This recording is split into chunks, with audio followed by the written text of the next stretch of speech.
Hoje estamos no nosso estudo sobre o plano de Deus para a igreja, e nessa quinta aula eu quero falar sobre a organização da igreja. A minha intenção é de falar uma parte hoje e outro aspecto desse mesmo assunto na semana que vem, na próxima aula.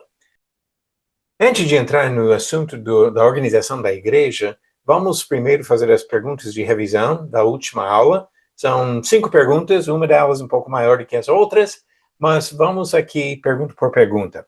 Léo, a primeira pergunta para você.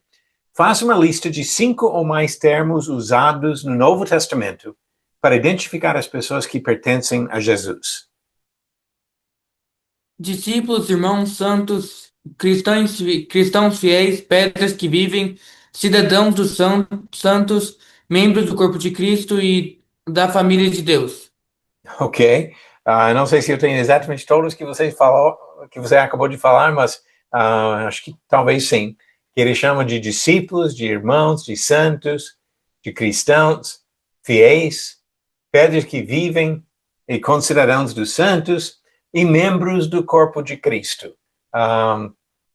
São várias maneiras de identificar os indivíduos que fazem parte do povo do Senhor, parte da igreja do Senhor. Já tínhamos falado sobre descrições coletivas da igreja, e aqui estamos tratando de termos usados para falar individualmente de cada um. Ok, a segunda pergunta também é uma pergunta um pouco grande, várias alternativas aqui, e Benita, essa pergunta caiu para você. Quais das seguintes coisas são necessárias para estar em comunhão com Cristo? Eu pedi para citar um ou mais textos bíblicos para justificar cada item assinalado. Então, eu vou linha por linha. Você fala para mim se você marcou ou não. E se marcou, eu vou pedir a passagem. É necessário amar a Cristo? Sim. Essa Ok. é em João 14, 23. Ok, eu citei a mesma passagem. João 14, 23. Ok. É necessário se arrepender dos pecados? Sim. E essa é Atos 2, 38 e Marcos 16, 16. Ok, eu marquei Atos 2 e Lucas 13, no caso. Ok? É necessário assinar um voto de lealdade a uma denominação? Não. Não. Ok? Às vezes ouvimos coisas sobre cobertura de uma igreja no sentido de ser leal a uma determinada denominação, mas não é isso que encontramos nessas escrituras. É necessário crer em Jesus? Sim. E essa é em Romanos 3, 22 e 1 João 5, 1. Ok? Eu citei outros textos, mas, de fato, é necessário crer em Jesus, fundamental. Tudo o resto aqui, de arrependimento e outras questões aqui, vem com essa base. A fé em Cristo como a base de obediência a Ele. Próxima linha aqui, obedecer a palavra de Jesus. Sim, mas eu não escrevi passagem. Ok, eu vou sugerir que use de novo João 14, 23, quando ele fala que quem ama guarda os mandamentos dele. Também coloquei aqui Mateus 28, 19, onde somos batizados e assumimos o compromisso de guardar o que ele ensina. Fazer parte de uma igreja aprovada pelo governo? Não. Não, nada disso nas escrituras. Ser batizado para perdão dos pecados? Sim, Atos 2, 38. Ok. E também outros textos que falam a mesma coisa, da necessidade do batismo. Continuar seguindo Jesus? Sim, e essa é 1 João 1, 7. Ok? Então, nessa questão, e outros textos que falam a mesma coisa, mas o ponto nisso é que para manter essa comunhão com Ele, nós precisamos continuar ouvindo a voz dele e seguindo a Jesus. Completar um curso de discipulado aprovado pelo pastor de uma igreja? Não. Não. Novamente, seria uma exigência humana que não vem das escrituras. Sempre dar 10% da sua renda à igreja? Não. Não. Ouvimos muito sobre essa questão de dízimo hoje em dia, mas o dízimo fazia parte da lei do Antigo Testamento. Hebreus capítulo 7 é claro sobre isso. Junto com o sacerdócio levítico vem o dízimo. No Novo Testamento, o ensinamento é de dar conforme nossa prosperidade, mas ele não dá uma porcentagem estipulada. Até acredito que muitos cristãos dão mais de 10%, mas de livre vontade, não de uma obrigação de uma porcentagem específica da sua renda. Ok, muito bom. Agora, as próximas duas perguntas ficaram para Josias. Josias, pergunta número 3. Se a salvação é individual, a participação de uma igreja tem importância? E explique.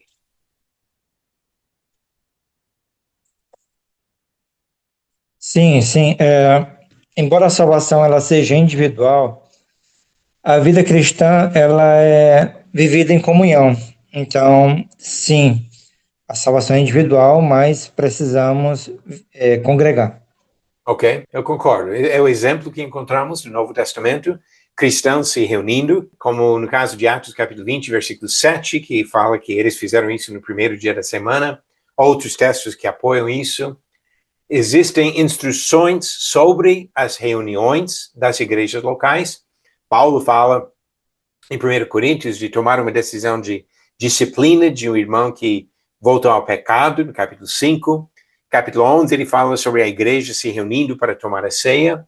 Capítulo 14 fala sobre comportamento quando a igreja se reúne. Tiago 2, ele fala de não discriminar contra os pobres no contexto da igreja reunida. Então, várias instruções sobre as assembleias da igreja local.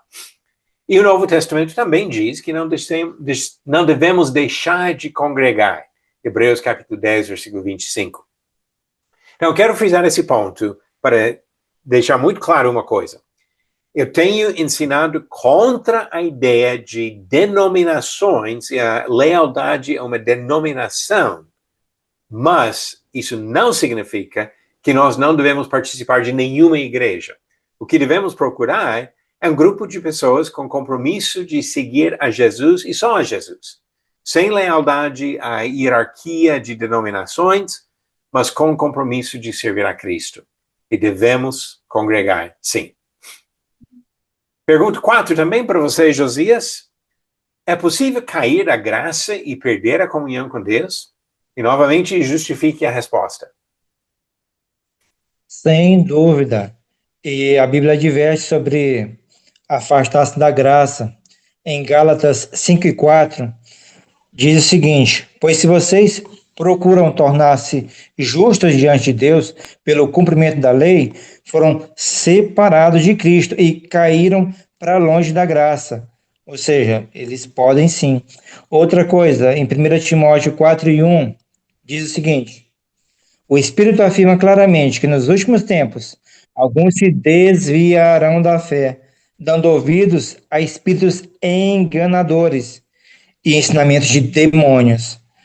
Jesus também falou, alertou para permanecer nele, em João 15, do qual traceis, quando ele fala em permanecer, alertando do risco de cair. O texto diz o seguinte: permaneçam em mim, e eu permanecerei em vocês, pois assim como um ramo não pode produzir frutos se não estiver na videira, vocês também não poderão produzir frutos, a menos que permaneçam em mim. Sim, eu sou a videira, vocês são os ramos. Quem permanecer em mim e eu nele, produz muito fruto, pois sem mim vocês não podem fazer coisa alguma. Quem não permanece em mim é jogado fora, como ramo emprestado, e seca. Esses ramos são ajuntados no monte para serem queimados. Portanto, logo, a comunhão com Deus exige perseverança e fidelidade. Amém. Muito bom, Josias. Excelente explicação do assunto e que alerta sobre o perigo real que existe de abandonar o Senhor. E pergunta 5, Léo. É possível ser salvo eternamente por meio de uma religião que não aceita Jesus como Senhor? E, novamente, justifique a resposta. É claro que não, por causa que, conforme Atos 4:12, não há salvação em outro nome além do, ou seja, não há salvação em outro nome além do nome de Jesus. Ok, perfeito. Ele mesmo disse que ele é o único caminho, e Atos 4, versículo 12, que você falou, Pedro disse que não há salvação em nenhum outro.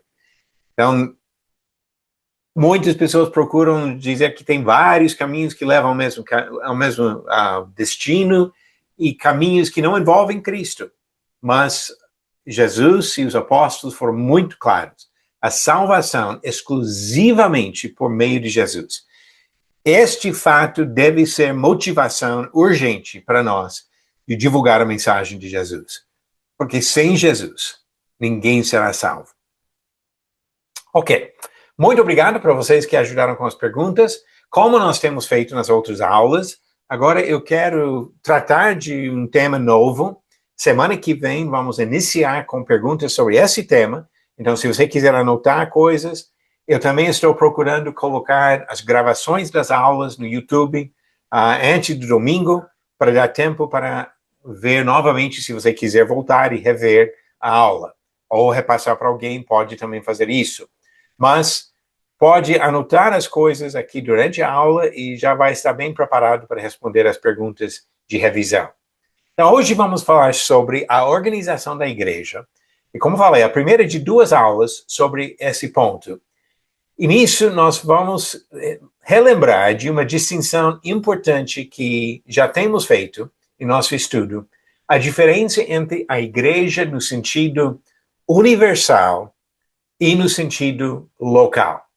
Então, eu quero hoje comentar um pouquinho sobre a ideia da organização da Igreja Universal e depois falar sobre a Igreja Local. E, novamente, eu não estou usando esses termos para se referir às denominações que se descrevem como a Igreja Universal ou Igreja Local. Estou falando no sentido de distinguir biblicamente entre o corpo de Cristo na totalidade e uma congregação em determinado local. Então, vamos começar com a igreja no sentido universal. O ponto aqui é muito simples. Jesus é a cabeça e os membros do corpo são os indivíduos, os cristãos.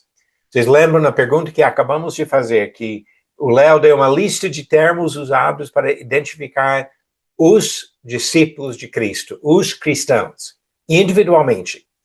Cada cristão pertence a Jesus. E nesse sentido, cada cristão é membro do corpo ligado à cabeça. Em termos da Igreja Universal, não existe outra estrutura. Cada um sujeito a Cristo e acabou aqui. Agora, isso tem algumas implicações importantes. Qualquer noção de uma hierarquia aqui na Terra, uma organização da igreja no sentido universal, é uma noção humana e errada.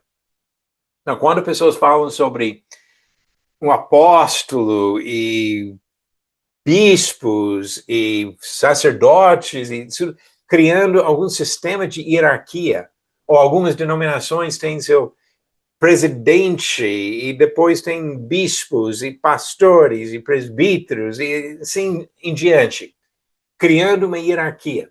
Às vezes, essa hierarquia é entre congregações, que tem uma igreja mãe e filiais, e às vezes outros embaixo dessas, e cria uma estrutura aqui na Terra, supostamente organizando a Igreja Universal. Isso não vem das Escrituras. É algo que os homens têm criado. E assim observamos isso por todo lado.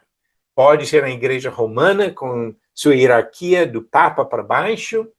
Pode ser as igrejas evangélicas, que têm os seus apóstolos ou bispos e uma hierarquia de congregações. Pode ser quando existe uma igreja mãe e filiais, pertence a ministério tal, de tal sede de autoridade. Mas o fato é que nós não encontramos nada de matriz ou sede e filiais nas Escrituras, nada de supervisão humana acima da igreja local, e nada de conferências e congressos da igreja onde representantes de várias congregações chegam num lugar para resolver problemas, tomar decisões e fazer votações. Nada disso nas Escrituras. O que encontramos quando falamos na Igreja Universal é Jesus e os membros do corpo. Só. Tão simples. Agora, quando se trata da igreja local, agora sim vamos observar algumas coisas sobre o plano que ele deu para a organização dessas igrejas locais. O que nós temos no Novo Testamento, principalmente no livro de Atos, é que os apóstolos e outros saíram pregando. Nos primeiros capítulos de Atos foi tudo em Jerusalém. A partir da perseguição de Saulo de Tarso, no capítulo 8, os cristãos se espalharam, e temos casos depois até do próprio Saulo convertido, Paulo fazendo viagens, levando a palavra até para outros continentes. E quando levaram a palavra, pregaram, chegavam numa cidade, pregavam, algumas pessoas se convertiam. Depois do batismo dessas pessoas, agora tem uma igreja, tem pessoas naquela cidade se reunindo para servir a Cristo. E assim, no livro de Atos e nas epístolas no Novo Testamento, especialmente de Paulo, nós encontramos essa ideia de várias igrejas se reunindo em lugares diferentes. Então, as congregações ou igrejas são estabelecidas como resultado da pregação do Evangelho e das conversões de pessoas a Cristo. Pessoas no mesmo lugar iam começar a se reunir. Essa foi, obviamente, a orientação apostólica no trabalho de Paulo e outros. Depois de um tempo, teria a escolha de presbíteros. Em Atos capítulo 14, na primeira viagem que Paulo fez junto com Barnabé, eles passaram por Chipre, depois foram para a Ásia Menor, aí na região de Derbe, Listra, Icônio, Antioquia, da Pisídia, foram pregando em vários lugares, foram severamente perseguidos, Paulo foi até apedrejado, mas na volta da viagem, diz no capítulo 14 de Atos, versículo 23, que eles voltaram aos mesmos lugares e diz, e promovendo-lhes em cada igreja a eleição de presbíteros, depois de orar com jejuns, os encomendaram ao Senhor em quem haviam crido. Em cada igreja, a escolha de presbíteros. Não estabeleceram uma hierarquia nacional, regional, internacional, mas promoveram a escolha de presbíteros em cada igreja. Esses presbíteros, no Novo Testamento, são chamados de bispos também. Seu trabalho é de pastorear o rebanho de Deus. Quero mostrar uma coisa aqui em Atos capítulo 20, que também ajuda para corrigir uma noção muito errada hoje em dia. Atos capítulo 20, versículo 17, ele diz, de Mileto, Paulo enviou uma mensagem a Éfeso, pedindo aos presbíteros da igreja que se encontrassem com ele. Então, ele chama os presbíteros da igreja em Éfeso, de uma igreja local. Eles vêm, ele conversa com eles, e no versículo 28, conversando com eles, ele disse, cuidem de vocês mesmos e de todo o rebanho no qual o Espírito Santo os colocou como bispos para pastorearem a igreja de Deus, a qual ele comprou com seu próprio sangue. Então, aqui, chama presbíteros, mas ele diz que esses presbíteros são bispos que têm o trabalho de pastorear. Ou seja, no Novo Testamento, presbítero, que também pode ser traduzido ancião em algumas versões, presbítero, bispo, pastor, é a mesma coisa. Não são três ofícios diferentes numa hierarquia, mas três descrições dos mesmos servos. 1 Pedro capítulo 5 reforça isso, o entendimento desse aspecto, e também da função local, que o trabalho deles não era de pastorear igrejas em outros lugares, mas um trabalho local. 1 Pedro capítulo 5 diz, versículos 1 e 2, aos presbíteros que há entre vocês, local. Eu, presbítero como eles, mas obviamente em outro lugar, outra congregação, outro lugar, testemunha dos sofrimentos de Cristo e ainda coparticipante da glória que há de ser revelada, peço que pastoreiem o rebanho de Deus que há entre vocês. Presbíteros pastoreiam o rebanho onde estão, local. Não por obrigação, mas espontaneamente, como Deus quer, não por ganância, mas de boa vontade, não como dominadores dos que lhes foram confiados, mas sendo exemplos para o rebanho. E quando o Supremo Pastor se manifestar, vocês receberão a coroa da glória, que nunca perde o seu brilho. Então aqui, o que nós observamos? Esses presbíteros têm o trabalho de pastorear onde estão, numa igreja local. Não é uma função geral, universal. Tanto que quando um pastor, o presbítero, sai de uma congregação e vai para outro lugar, ele não é mais pastor ou presbítero.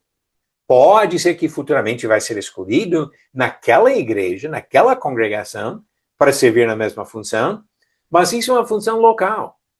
Uma escolha dentro do contexto de uma congregação local. Então, presbítero, pastor, bispo, mesma coisa. Função local, trabalho feito numa congregação local.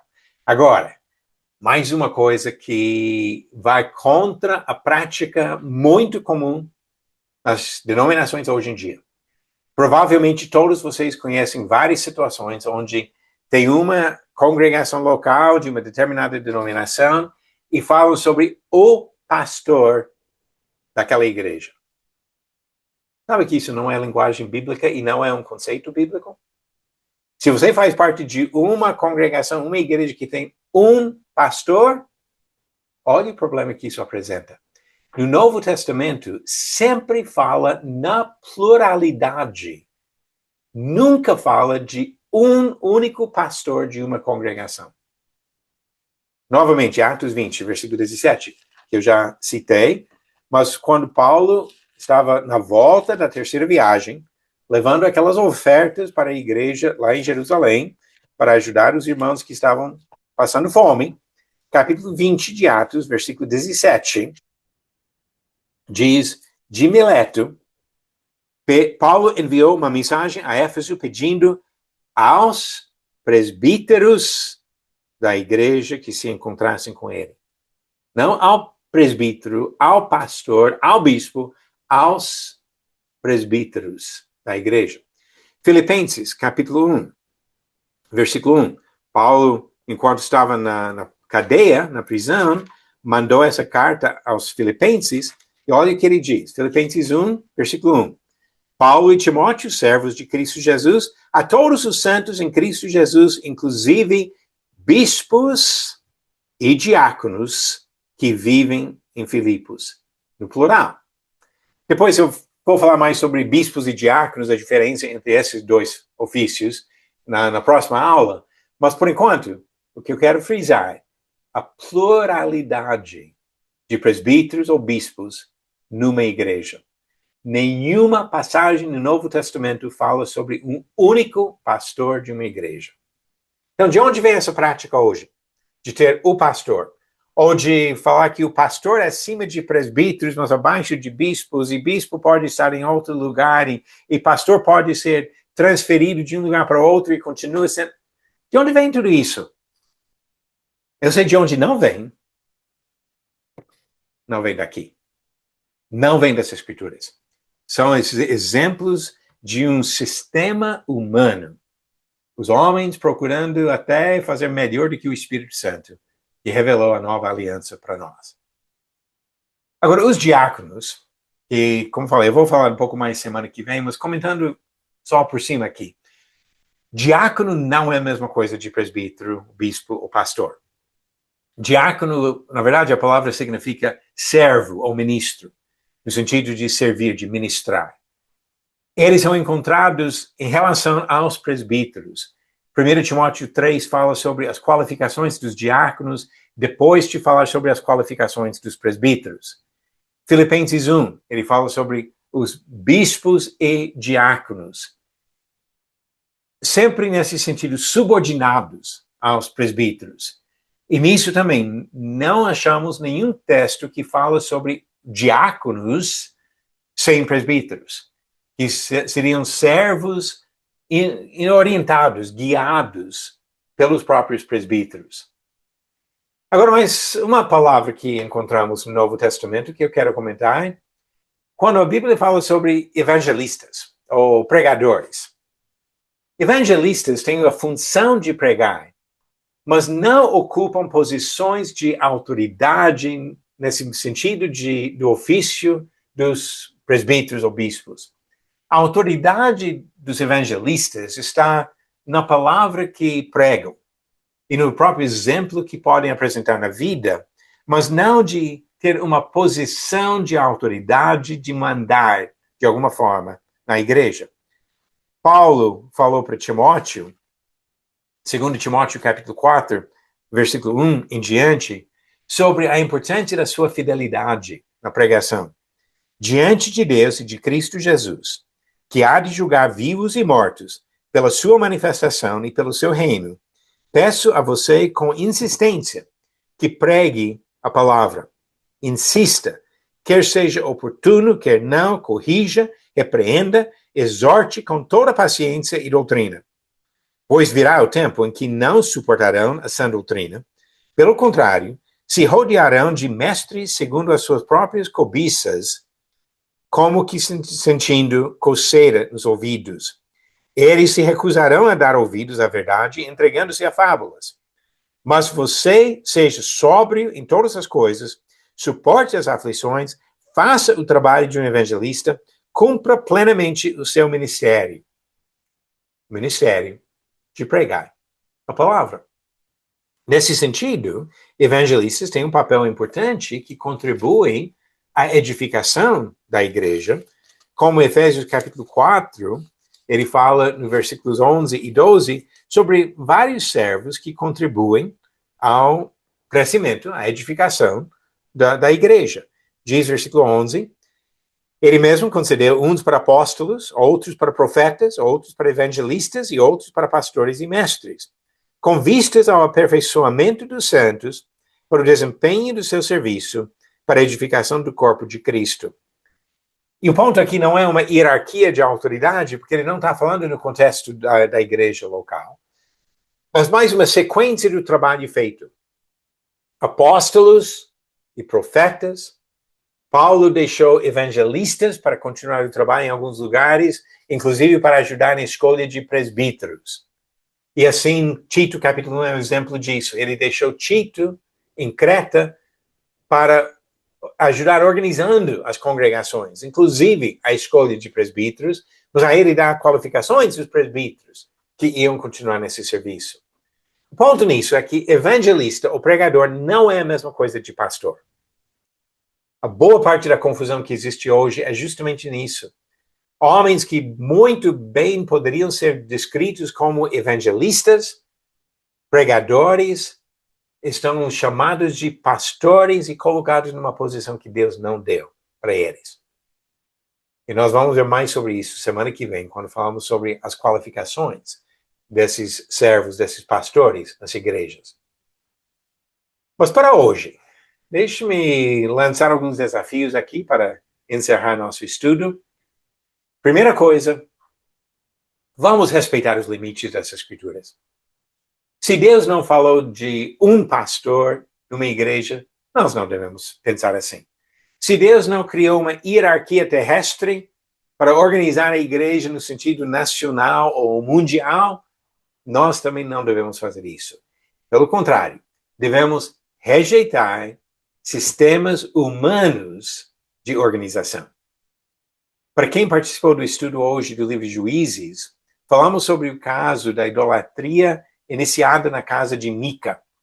E observamos que a mãe de Mica e o próprio Mica e até o levita que serviu depois como sacerdote e os danitas que roubaram os ídolos dele, todos eles falaram de servir ao Senhor, mas de formas não aprovadas por Deus. Não é suficiente ter boas intenções e falar que estamos servindo ao Senhor. Precisamos fazer da maneira que Ele ensina. E Ele não deu para nós esses sistemas humanos de organização. Por isso que nós devemos insistir no padrão bíblico, incentivar o desenvolvimento de presbíteros qualificados, bispos, pastores qualificados conforme o Espírito Santo revelou, e não conforme os sistemas humanos.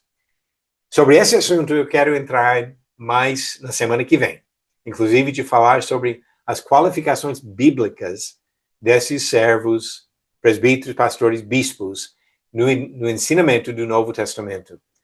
E o que nós vamos observar é que tem muitos chamados de pastores hoje em dia que simplesmente não têm as qualificações definidas pelo Senhor. Devemos ter muito cuidado. Mica também teve um sacerdote que não tinha a qualificação dada pelo Senhor. Não foi uma coisa agradável ao Senhor e não é hoje. Nós não devemos cometer o mesmo erro, o mesmo pecado de Mica. Podemos e devemos fazer melhor que isso. Então, semana que vem, se Deus permitir, vamos continuar com esse mesmo tema da organização da igreja.